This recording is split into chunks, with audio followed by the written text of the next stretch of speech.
There are so many different emotions that go through my body. So, what's up, guys? It's your boy Dali Amor. And it's Ray Love. And welcome back to Trends Talk Today. And if you're new to the channel, welcome. This channel is about us stating facts, giving our opinions, and you guys leading the discussion. Let's get into our first topic.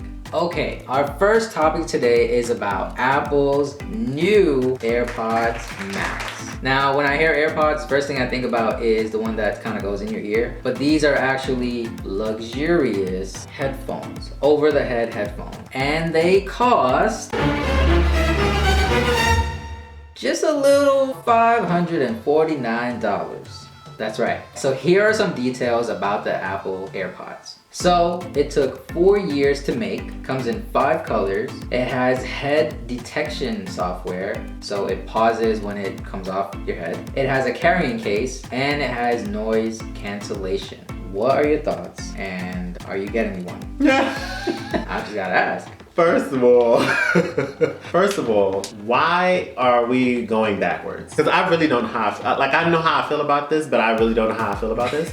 Because it's like, when you think of AirPods, you think of AirPods, not something that's going over your head and now you're in the Beats family or something like that. Like, because I feel like AirPods were in their own element. And yes, they came out with a second version of the ones that goes in your ears. I don't particularly think people like loved them, but then to go out of the element and have it to where now you're reverting back to a headset pretty much, I don't think I care for that too much. I can't see myself, first of all, paying the amount of money that they're asking. First, you're taking me back and you want me to pay more. That doesn't make any sense to me, so it's a no for me.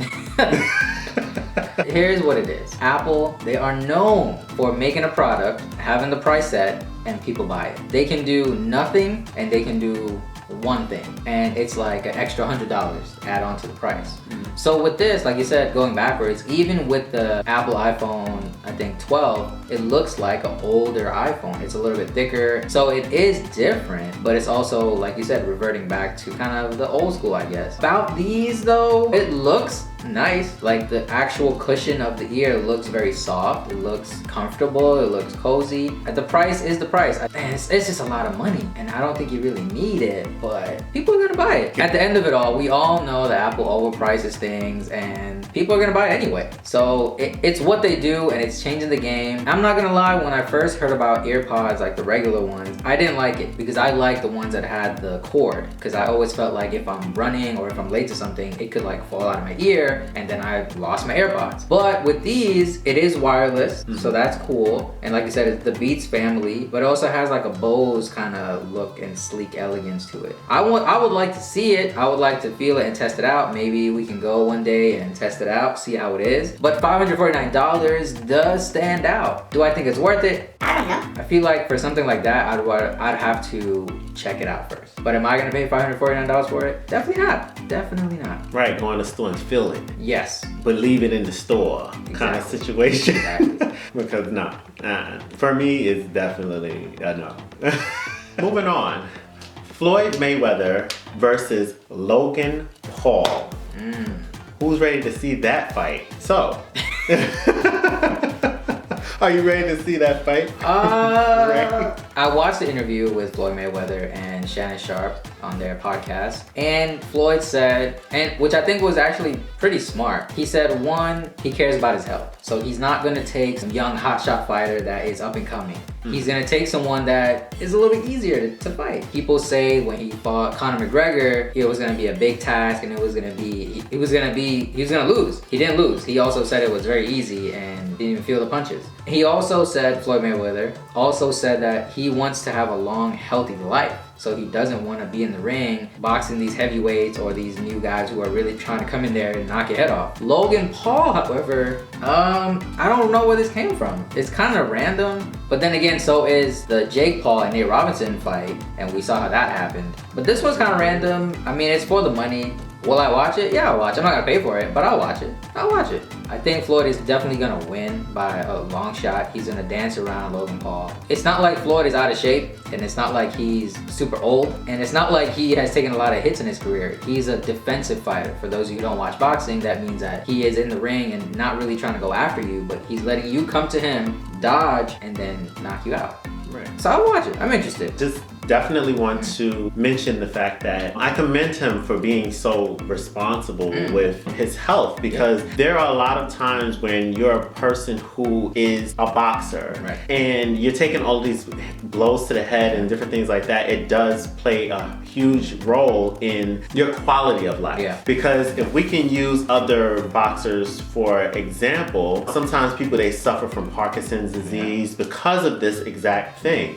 So I definitely respect him for making that known. Like, you know what, I'm not gonna go in there with some young buck or whatever the case is and start feeling like I'm just at the top of everything. Even if he came out as the winner, you gotta think of how much damage you had to take in order to do that. So I just wanted to definitely mention that, because I do feel like when you are in a particular sport or involving yourself in anything that requires physicality, you should be thinking about those things so that, you know, you can make sure the well care of yourself and even your opponent, you know, is being anticipated. I don't think it's a super exciting fight per se. I think the names draw people in, but am I expecting a boxing classic? No, definitely not. I'm not expecting a boxing classic. But it's a name game at the end of the day, because these fighters, as you can see, the exhibitions that's going on. We talked about the Nate Robinson, we talked about Jake Paul, we talked about Mike Tyson and Roy Jones Jr.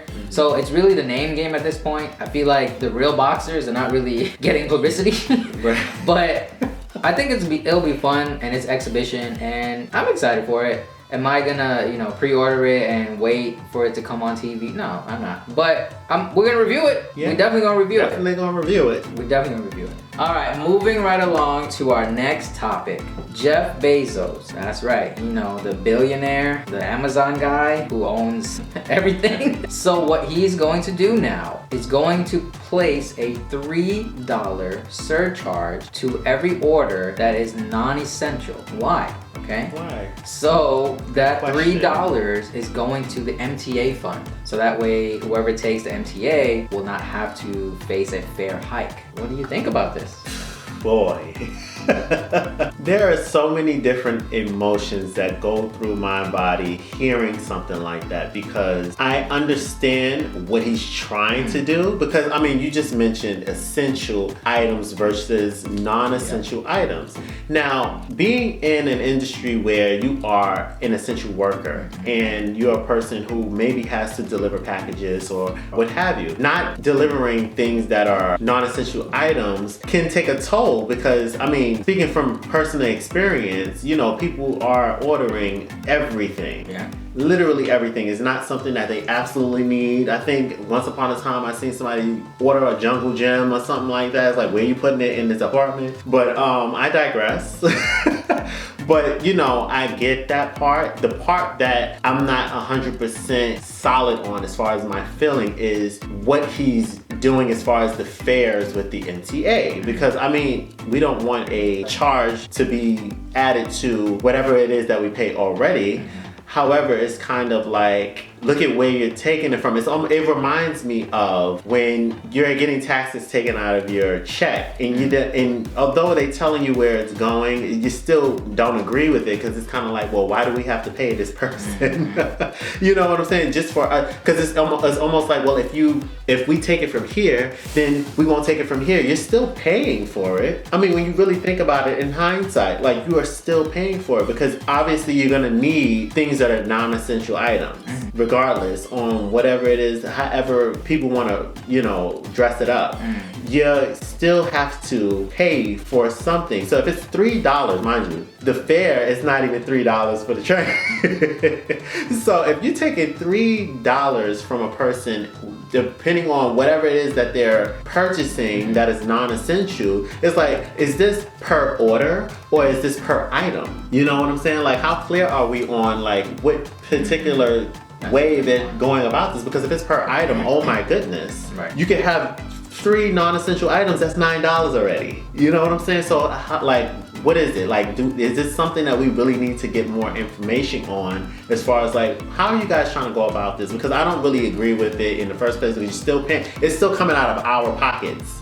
Right. But it's like, is it per item or per order? I just gotta ask one question, but I need some help. How much is Jeff Bezos worth? According to Forbes.com, Jeff Bezos' net worth is $184.8 billion. I don't know if you guys heard that. $184 billion. He doesn't have to charge anything. He can literally go to the MTA, the director, whoever is in control of that, say, hey, you guys need help? Let me help you. Write a check. Go. He could buy the MTA. It could be Jeff Bezos TA tomorrow if he wanted to. I don't think placing that burden of having the customers pay $3 for a fund that, what if they don't use it? What if I don't use the MTA? Then I'm just paying for something that I don't really utilize because I probably have a car. It doesn't make sense. Or I have other means of travel. If you're gonna do something like that, I'd rather you go for a better cause, such as ending world hunger or something like that. If you're gonna give $3 to that, go ahead. Go ahead. I feel that it's your money. You Jeff Bezos, it's your money. You can do what you want. But also, you gotta think about, instead of doing this for the people that are buying something, just help the MTA. You have the means to do it. Just help them out. We still paying for it, and you have way more than we do. Yeah. Combined. And it might, I feel like also maybe, I don't know his thinking behind it, of course. Maybe he's trying to tell people what you're buying is not needed. Maybe he's trying to make people understand, like, just stick to the essential items. Maybe, I don't know. But like you said, people are gonna waste their money regardless. Right. So maybe at the end of the day, it doesn't matter if he does the fare hike or not. Right, and then it's kind of like, who put you in charge of this? Who put you in charge? Yes, this is your company, and obviously you can do whatever it is that you want to do, but like, who put you in charge of how we regulate fares for the MTA? What do you have to do with the MTA? Maybe he is trying to buy it out. I mean, if he is, then it's like, okay, now you're trying to change the rules or whatever the case is to still benefit you, though. I don't see the benefit for us. So please help us understand this, because I'm not understanding. Alright guys, that brings us to the end of this episode. Thank you so much. And as always, do not forget to like, comment, and subscribe. We'll see you on the next one.